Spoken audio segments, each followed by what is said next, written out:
Hello जी। जैसे कि आपको पता है, इस टाइम मैं हूँ न्यूजीलैंड ऑकलैंड। ऑकलैंड के कुछ फैक्ट्स, सच्चाइयाँ और इमिग्रेशन के बारे में आपको बताऊंगा आज मैं।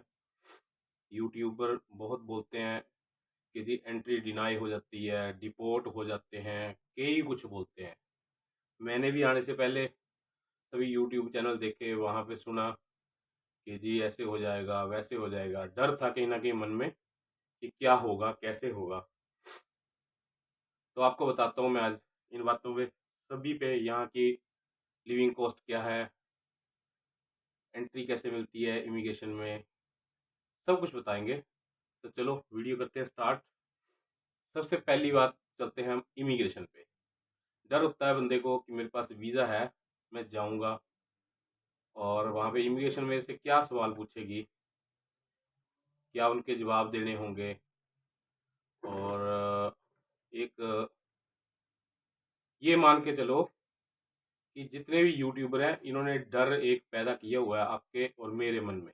मेरे मन में भी था, नो डाउट, वो डर था कि क्या होगा, कैसे होगा।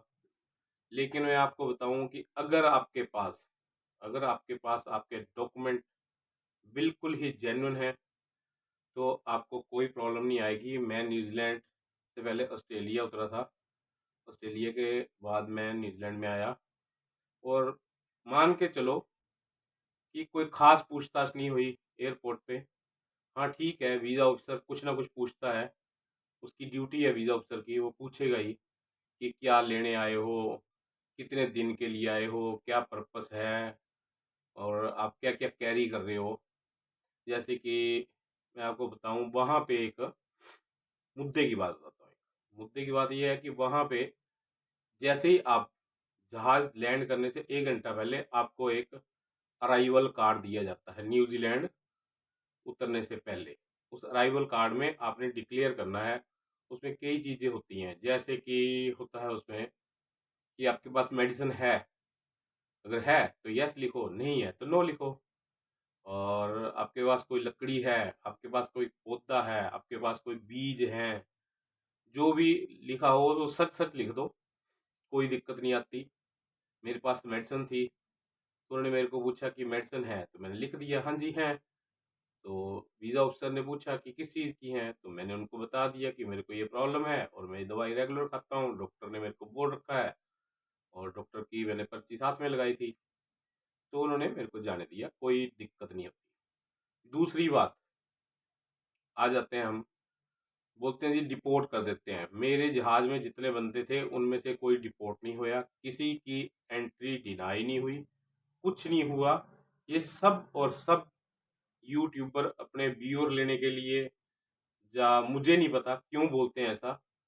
या तो कोई यूट्यूबर वहां पे गया हो जिसको रिपोर्ट किया हो, तो मैं मान लेता हूँ। अभी मैंने भी यूट्यूब चैनल चला रहा हूँ, तो मेरा फर्ज है कि आपको सच बताऊं, जहां भी जाऊं, किसी भी कंट्री में जाऊं, सच बताऊं। तो सच्चाई यही है कि कोई पूछताछ इतनी खास नहीं होती, होती है लेकिन इतनी खास नहीं होती। अच्छा जी, आगे चलें, बात करते हैं हम कॉस्ट ऑफ लिविंग। यहाँ पे कॉस्ट ऑफ लिविंग बहुत बहुत महंगा है, बहुत महंगा। पहली बात तो यहाँ पे जितने रेस्टोरेंट हैं, अब इंडियन रेस्टोरेंट दो चार ही हैं, ऑकलैंड में हूँ मैं, दो चार ही हैं। और दो चार में मेरे को ये लगता है कि मान के चलो कि दो चार में मेरे को एक ही पसंद आया, बाकियों का टेस्ट मेरे को अच्छा नहीं लगा। एक था रेस्टोरेंट अच्छा लगा, तो इंडिया की तरह खाना मिल जाता है, लेकिन बहुत महंगा, बहुत महंगा।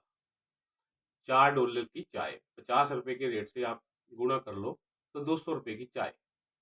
$9 का पराठा, 50 से गुणा कर लो, 450 का पराठा।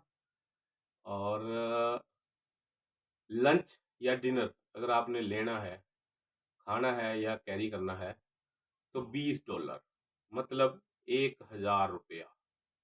बहुत महंगा है, बहुत बुरा हाल है।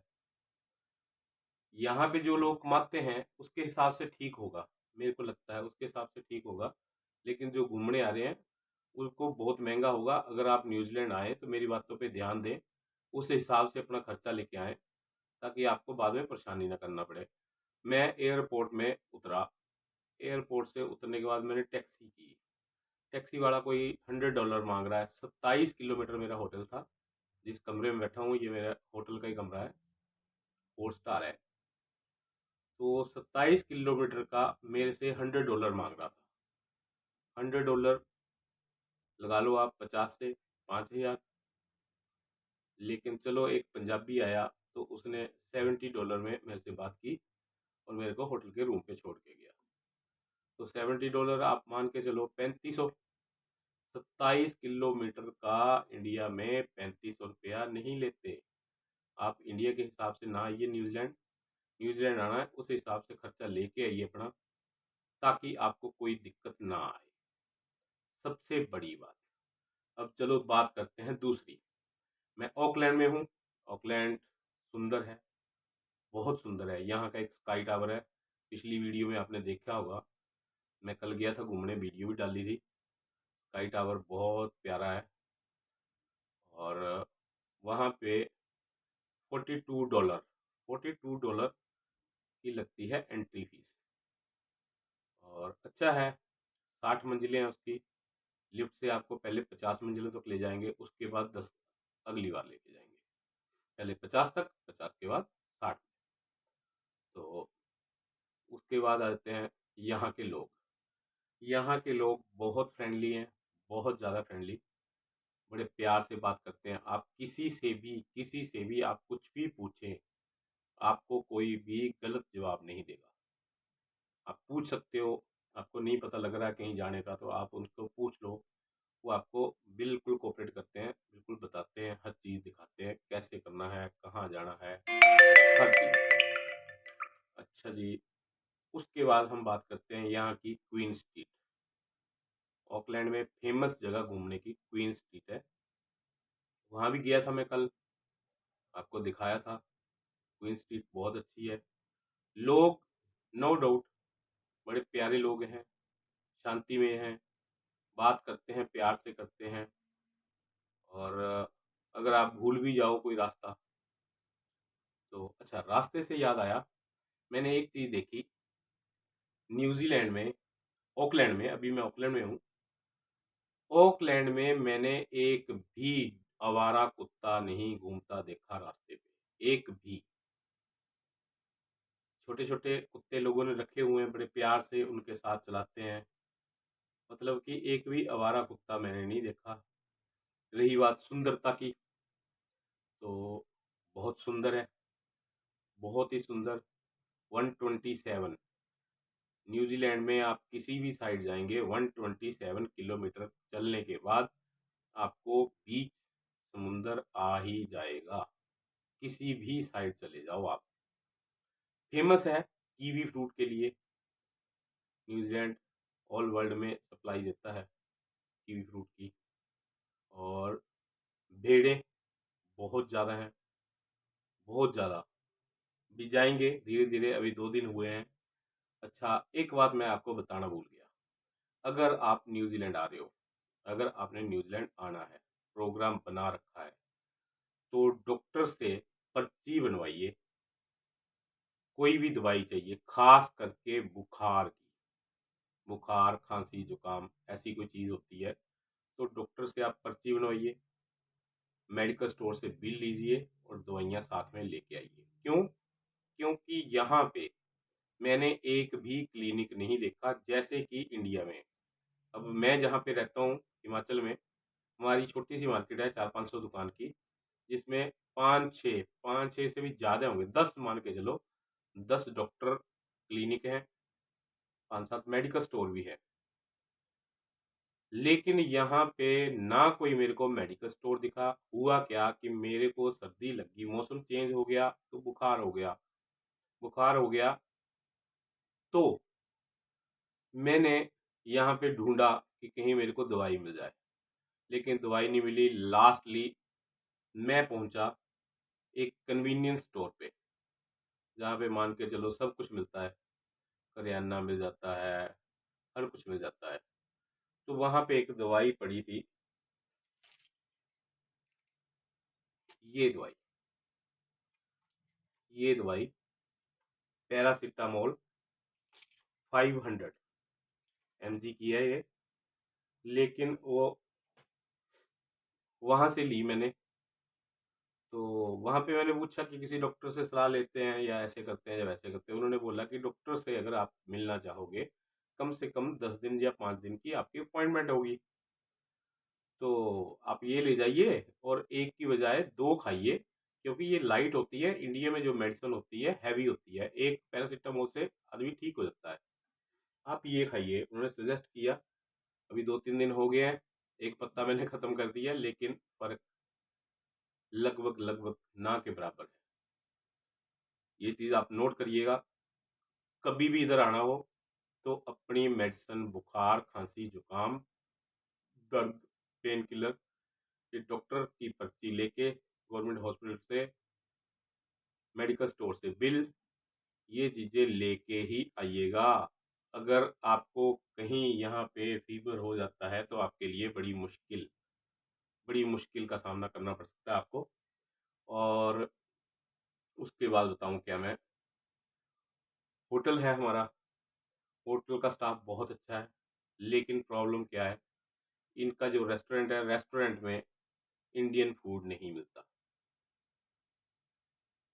अगर आपको कोई इंडियन फूड वाला मिल भी जाएगा तो ऐसा मिलेगा कि उसका आपको टेस्ट हज़म नहीं होगा। मैंने बड़ी मुश्किल से यहाँ पे एक ढूँढा है, जहाँ पे इंडिया वाला टेस्ट तो ख़ास है नहीं, लेकिन चलो गुज़ारा है।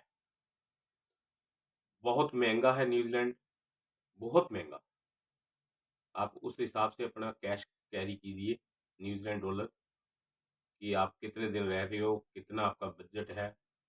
मान के चलो अगर आप 3 टाइम खाना खा रहे हो, तो $60 मान के चलो, 50 भी हो सकते हैं, 60 भी हो सकते हैं, इट्स डिपेंड ऑन यू। $60 वो हो गए, बाकी ले दे के ये वो करके $40 आपका वो खर्चा हो गया, $100 हो गए। अब आपने घूमने जाना है कहीं टैक्सी में, तो वो भी बहुत महँगा है। मतलब कि अपना उस हिसाब से अपना प्लान बना के चलिए, ताकि आपको यहाँ पे परेशानी ना हो। मैंने बहुत से यूट्यूब चैनल पे सर्च किया यहाँ पे आने से पहले कि क्या होता है, क्या माहौल है। जो सच्चाइयाँ मैं आपको बता रहा हूँ आज, आज दिन तक मेरे को किसी ने नहीं बताई, किसी यूट्यूब चैनल पे मुझे नहीं पता चला कि सच्चाई क्या है, ज़रूरतें क्या होती हैं। बंदे की ज़रूरत होती है, बंदा जानना चाहता है कि जी मेरे पास वीज़ा आ गया, अब मैं जाऊँगा, तो क्या-क्या डॉक्यूमेंट लेके जाऊँगा। सबसे पहली बात तो देखो जी, अगर आपके पास वीज़ा आ गया, तो आप पहली बात तो अपनी एक इंश्योरेंस करवा लीजिए। अगर आपको ज़रूरत पड़ती है यहाँ पे किसी चीज़ की, तो वो इंश्योरेंस आपको काम कराएगी। दूसरी बात, आप अपना वीज़ा की कॉपी, आने की और वापस जाने की टिकट की कॉपी, ठीक है जी, इंश्योरेंस, होटल बुकिंग, ये सब साथ में लेके आइए। मैं ये नहीं बोलता कि ये सारी चीज़ें सबको पता नहीं होंगी या सबको पता होंगी। मैं उनके लिए बता रहा हूँ जो यहाँ पे पहली बार आ रहे हैं, जिनको नहीं पता है। मैं अपने एक्सपीरियंस से बोल रहा हूँ, अभी न्यूज़ीलैंड के होटल में ही बैठा हूँ ऑकलैंड में। तो मैं ये चाहता हूँ कि आपके तक बिल्कुल सही जानकारी जाए। और आपको क्या बताऊँ यहाँ का। कल मैं गया था घूमने, वहाँ पे कुछ लड़के मिल गए, बातचीत हुई, बड़े फ्रेंडली बिहेव करते हैं ये सारे लोग। यहाँ पे एक और है, मौरी मौरी करके हैं, बड़े टाइप के बंदे हैं यहाँ पे। एक मौरी है, जिन्होंने स्टार्टिंग में, शायद मैंने जहाँ तक सर्च किया, कि स्टार्टिंग में जब न्यूज़ीलैंड बिल्कुल खाली था, तो मौरी आए थे यहाँ पे। वो भी हैं, और इंडियंस भी हैं, पाकिस्तानी भी हैं, बांग्लादेशी भी हैं, सब हैं सब। आपको बड़ी आसानी से हिंदी बोलने वाला भी मिल जाएगा, पंजाबी बोलने वाला भी मिल जाएगा, और इंग्लिश बोलने वाले तो मिल ही जाएंगे। तो एक चीज़ मेक श्योर करके चलना कि थोड़ी बहुत ज़्यादा नहीं, इंग्लिश आपको आनी चाहिए, ताकि आप एयरपोर्ट पे ऑफिसर के सवाल और जवाब ढंग से समझ सकें और उनको आंसर कर सकें। अराइवल कार्ड जो होता है, उसमें बिल्कुल आपने सही लिखना है। आज तक मैंने किसी यूट्यूब चैनल पे ये नहीं देखा डाला होगा किसी ने तो पता नहीं, मैंने नहीं देखा कि उन्होंने ये बताया हो कि जी अराइवल कार्ड भरते हैं, भरवाते हैं, क्या लिखना होता है। मैंने आपको बता दिया अराइवल कार्ड मस्ट है ऑस्ट्रेलिया और न्यूजीलैंड, 2 कंट्रियों के लिए जहाँ तक आज तक मैं घूमा हूँ। तो ऑस्ट्रेलिया लैंड करने से पहले भी आपको अराइवल कार्ड दिया जाता है, उसको आपने फ्लिप करना है और उसमें बिल्कुल सही जानकारी आपने देनी है, बिल्कुल सही जानकारी, कोई बिना गलती किए। अगर आपकी जानकारी दिए हुए उसके अलग या उसके ऑपोजिट आपके बैग में सामान मिलता है, तब आपके लिए भारी परेशानी हो सकती है। बिल्कुल मैं सही बोल रहा हूँ, फिर आपके लिए भारी परेशानी हो सकती है। आपके बैग में जो-जो चीज़ें हैं, वो आप डिक्लेयर करिए और सबसे बड़ी बात कि आप यहाँ पे कोई ऐसी चीज़ ना लाएँ, जो इनकी नेचर को खराब करती है। सॉरी, अभी भी खाँसी है, दवाई खा रहा हूँ। इनकी नेचर को जैसे कि कोई किसी प्रकार का बीज, लकड़ी का टुकड़ा, लाइटर, लाइटर तो हर देश में नहीं जाता, पौधा, ऐसी चीज़ें। अगर दवाइयाँ लानी तो डॉक्टर की पर्ची लीजिए, मेडिकल स्टोर का बिल लीजिए, फिर ले आइए, कोई दिक्कत नहीं है। लेकिन उसको डिक्लेयर करिए और अभी बाकी की चीज़ें अगली-अगली वीडियो में बताऊँगा। हर चीज़ बताते रहूँगा टाइम टू टाइम। ये वीडियो उन भाई-बहनों के लिए है, जिन्होंने न्यूज़ीलैंड आना है या जो प्लान कर रहे हैं कि इमिग्रेशन में क्या होता है जी, एयरपोर्ट पे क्या पूछताछ होती है जी, यहाँ पे क्या खर्चा होता है जी। होटल की बात तो होटल मैंने ऑलरेडी बुक करवा रखा था, आप अपने हिसाब से करवा सकते हैं। होटल मैंने ऑकलैंड सिटी में ही करवा रखा था, तो आप अपने हिसाब से सब कुछ करवा सकते हैं। रही बात अगली नेक्स्ट वीडियो की, जल्द शायद कल डालूँगा, कहीं भी घूमने गया तो आज प्लानिंग कर रहा हूँ। तो लाइक करें, वीडियो को सब्सक्राइब करें और शेयर करें, अगर इन्फॉर्मेशन आपको अच्छी लगी तो। चलो जी, मिलते हैं नेक्स्ट वीडियो में।